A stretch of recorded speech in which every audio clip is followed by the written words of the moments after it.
Hello, അസ്സലാമു അലൈക്കും. എല്ലാവർക്കും സുഖം തന്നെയല്ലേ? അൽഹംദുലില്ലാ, എനിക്കും സുഖം തന്നെ. പിന്നെ നിങ്ങളെല്ലാവരും എന്ത് വിശേഷം? എൻ്റെ വിശേഷമല്ല ഞാൻ പറയുന്നു.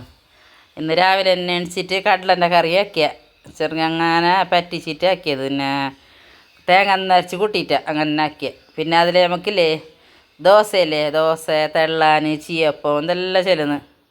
അങ്ങനത്തെ ദോശ ചുട്ട നല്ല നീർദോശ നല്ല അതിൻ്റെ ചുടുമ്പൊക്കെല്ലാം സൗണ്ടെല്ലാം കേൾക്കുമ്പോൾ നല്ല പാങ്ങാണ് തീന്ന് കുറ്റക്കുമ്പോൾ. പിന്നെ നിങ്ങളെ നാട്ടിലെന്ത് പറയുന്നത്? ഇങ്ങനെ പറയുന്നതാ ദോശയ്ക്ക് പേര്. പിന്നെ അതിൻ്റെ ഞങ്ങൾ രാത്രിയിലത്തെ ഇറച്ചിൻ്റെ കറി ഉണ്ടായി, അതും കടലക്കറിയും കൂട്ടിയിട്ട് ചായ കുടിച്ച്. പിന്നെ ഞങ്ങൾക്ക് അപ്പുറത്ത് നടന്നൊരു കൂമ്പ തന്നിട്ടുണ്ടായി, അവരുടെ ബായൻ്റെ ഇതാക്കിയിട്ട് അവൻ കൂമ്പ പൊളിച്ചാടുന്നു. അതിനെ എല്ലാം പലകത്തി മടക്കത്തി അങ്ങനെല്ലാം പറഞ്ഞിട്ടുണ്ടല്ലേ. അങ്ങനെ അതിൽ ഞാൻ പുറത്ത് ഇങ്ങനെ ഇരുന്നിട്ട് മുറിച്ചത്, കത്തിയിൽ മുറിച്ചതല്ല. നല്ല പലകത്തിയിൽ അങ്ങനെ ചെറുങ്ങനെ മുറിക്കാൻ കഴിയുന്നതിനെ ആ കത്തിയിൽ അങ്ങനെ ഇരുന്നിട്ട് തന്നെ. നിങ്ങളുടെ നാട്ടിലെല്ലാം ഉണ്ടായി കത്തി? എന്ത് പറയുന്നത് കത്തിക്ക്? ഒന്ന് കമൻ്റ് ആക്കിയാവോ? കത്തിൻ്റെത് ദോശൻ്റെ എല്ലാം കമൻ്റ് ആക്കിയാവോ? ഞങ്ങൾ നാട്ടിലെല്ലാം കമൻറ്റ് ഞാൻ കമൻറ്റ് വരുമ്പോൾ നോക്കുന്നത്. എനിക്ക് നാട്ടുകാരെല്ലാം എൻ്റെ വീഡിയോ നോക്കുന്നതിട്ട് എനിക്ക് നല്ല സന്തോഷമാണ്. ഞാനിങ്ങനെ വായിച്ച് നോക്കുമ്പോൾ ആരെല്ലാം എനിക്ക് കമൻറ്റ് ഇടുന്നതിട്ട്. പിന്നെ നിങ്ങളെല്ലാം ഇതും കമൻറ്റ് ഇടിയാവോ എന്ത് ഇതുണ്ടെങ്കിലും. പിന്നെ ഞാനതിനെ മുറിച്ചിട്ട് വെള്ളത്തിലിട്ടാൽ പിന്നെ ചേനയും പിന്നെ വേളയും ഉണ്ടായി, ചുവന്ന വേളയും ഇട്ടിട്ട് ഒക്കെ കറിയാക്കാം. പിന്നെ കുറേ 2-3-4 ദിവസമായി ഉള്ളല്ലോ തോർത്താത്ത ഇതാക്കാത്ത എല്ലാം. അങ്ങനെ ഞങ്ങൾ ഒരിക്കൽ അങ്ങനെ മരിയോള് ഇടയ്ക്കിടയ്ക്കെല്ലാം തോർത്തുന്നു. പിന്നെ ഒരിക്കൽ അക്കാനെ വിളിച്ചിട്ട് തോർത്തിക്കും അങ്ങനെ മീത്തയും തായെല്ലാം. അങ്ങനെ അക്കാനെ വിളിച്ചിട്ടുണ്ടായി.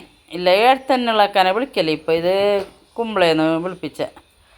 അത് കഴിഞ്ഞിട്ട് ഞാൻ മുറിച്ചിട്ടായിട്ട് അരിക്കുള്ളത് അരച്ചിട്ട് വെച്ച്, അരിക്ക് ചേനക്കുള്ളത് മുളകും മഞ്ഞൾപ്പൊടിയെല്ലാം ഇട്ടിട്ട് വെച്ച് ഞാനൊക്കെ തന്നെ. തക്കാളി ഒരു ഉള്ളിയെല്ലാം ഇട്ടിട്ട് അങ്ങനെ അതിനെ വെച്ചിട്ടായിട്ട് അതിൽക്കൊരു വെളുത്തുള്ളിയും ജീരകവും ഇട്ടിട്ട് അരച്ചിട്ട് അങ്ങനെ വെച്ച്. പിന്നെ അതിനെ കറി വെക്കാമെന്ന് കടുക് പൊട്ടിച്ചിട്ട് കറിച്ചപ്പലയും പിന്നെ ഒരു പച്ചമുളക് ഇട്ടിട്ട്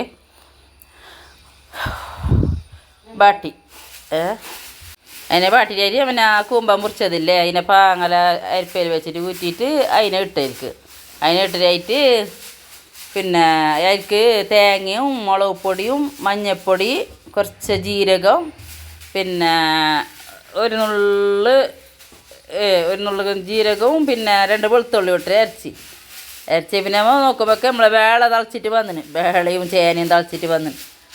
അങ്ങനെ അതിൽക്ക് തട്ടിയിട്ട് നമ്മളെ കൂമ്പൊക്കെ തട്ടിയിട്ട് അതിനവിടെ വെച്ചിട്ട് അതിനങ്ങനെ ചെറിയ തീരെ ഇത് മുളകിൻ്റെ ഇതിൻ്റെ എല്ലാം ഇത് പോകണമല്ലോ മണോ. അങ്ങനെ അതിനെ മൂടിയിട്ട് വെച്ചിട്ടായിട്ട് നമ്മളത് കടുവും വറ്റൽ മുളകും കറിച്ചപ്പലയും താളിച്ചിട്ട് നമ്മൾ ചാനൊക്കെ വെച്ച്. ഞങ്ങളെ വാസൽ നിങ്ങൾക്ക് തിരിയുന്നുണ്ട? കാസർഗോഡ് വാസൽ നിങ്ങൾക്ക് തിരിയുന്ന? നിങ്ങൾക്ക് അറിയുന്ന എല്ലാം കമൻ്റ് ആക്കിയാവോ? എന്തുണ്ടോ കമൻ്റ് ആക്കി. പിന്നെ ഞങ്ങൾ ചോറ് ജാരിയാന്ന് വെക്കുന്നത്, അത് വേവുന്നു. അങ്ങനെ ചോറ് ബന്ധിനാന്ന് നോക്കിയിട്ട് അതിനെയും വാർത്തിട്ടതെല്ലാം നിങ്ങൾക്ക് എന്തെങ്കിലും ഒരാന്നുണ്ടാവുമല്ലോ. ഞാൻ വിഷയം പറയുമ്പോൾ എന്തെന്നല്ലിട്ട്. പിന്നെ ഉച്ചക്കത്തെ ചോറ് ഞാൻ പുറത്ത് വെച്ചിന്, അതുകൊണ്ട് അതങ്ങനെ കാണുന്നത്. ഉള്ളിൽ തോർത്തിക്കൊണ്ട് അടിച്ചുകൊണ്ടെല്ലാം ഉണ്ടായല്ലേ.